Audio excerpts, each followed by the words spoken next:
Well, I interviewed extensively a New Zealander who had infiltrated our pro-Soviet Communist Party, the Socialist Unity Party, for our security services. So he was right inside the Communist Party. In 1983, he was sent to Moscow to train at Lenin's Institute for Higher Learning. 3,500 students from all over the world being indoctrinated in Soviet programs. And he was there when Reagan invaded Grenada. The Soviets went ballistic because that was supposed to be the second Cuba.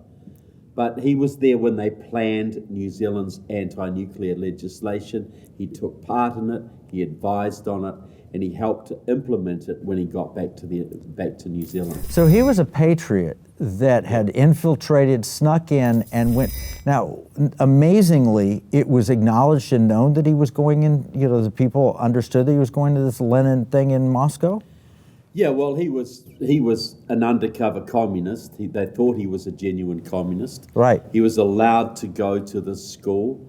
He was reporting back to our security services before and after.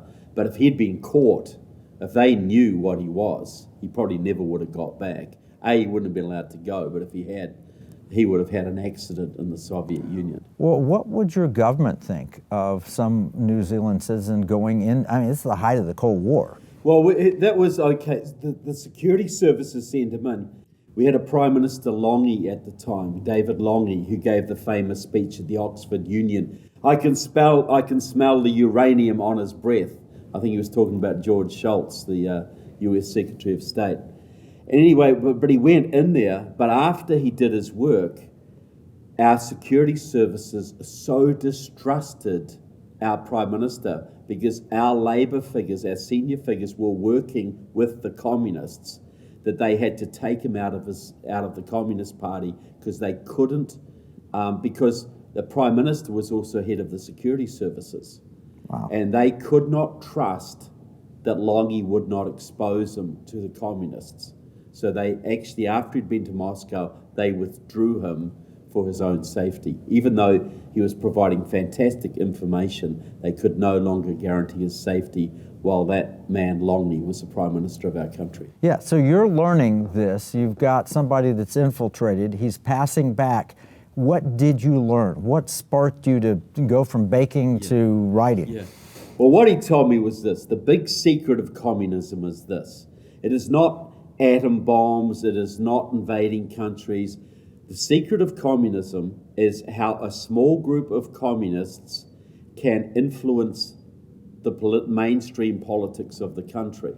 What he told me was this: basically everything that came out of the Canadian Liberals at the time, the US Democratic Party, the Australian Labor Party, the German Social Democratic Party, came from Moscow. What they would do is this.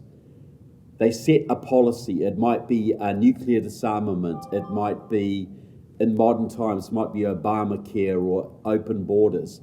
They would make it they would give that policy to the American or the Canadian or the Mexican or the French communists. They would take it back and make it labor union policy, and the labor unions would make it Democrat policy or Canadian liberal policy.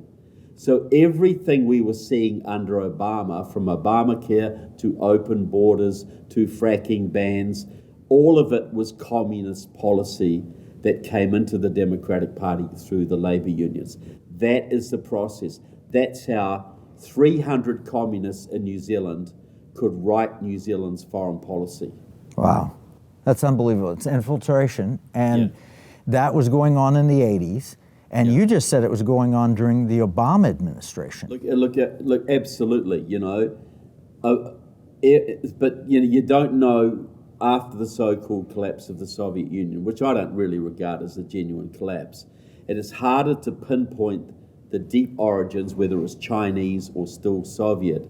But I can absolutely pinpoint the Communist Party and Democratic Socialists of America origins of most of Obama's policies, from the Iran nuclear deal to Obamacare to open borders. All of it was communist policy. Well, it looks obviously like Communist Party, but nobody would believe it because, we won the Cold War, it's over, it's done. Well, nobody told the communists that. And see, this is my analogy. Well, we're seeing right now, Putin is trying to resurrect the old Soviet Empire. The KGB never went away. They still had the same goals. They've still had the same foreign policy for years.